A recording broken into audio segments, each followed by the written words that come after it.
Susah lah nak pilih SUV segmen B.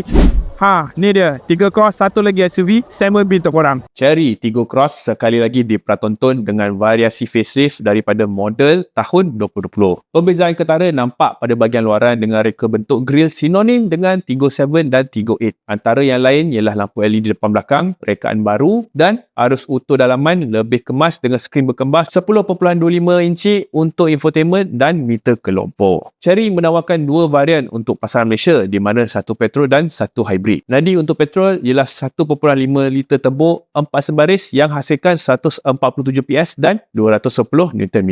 Dengan berat di bawah 1,500 kg, bakaran bahan api yang dicapai ialah 6.3 liter per 100 km. Untuk hybrid pula, gabungan enjin 1.5 liter NA 4 sebaris digabungkan dengan direct hybrid transmission yang ada dua motor elektrik mampu hasilkan 204 PS dan 310 Nm. Bakaran bahan api pula lebih baik dengan 5.4 liter per 100 km. Kalau ada yang berkenan, korang boleh pergi register dekat website Cherry. Pergi ya, jangan tak pergi.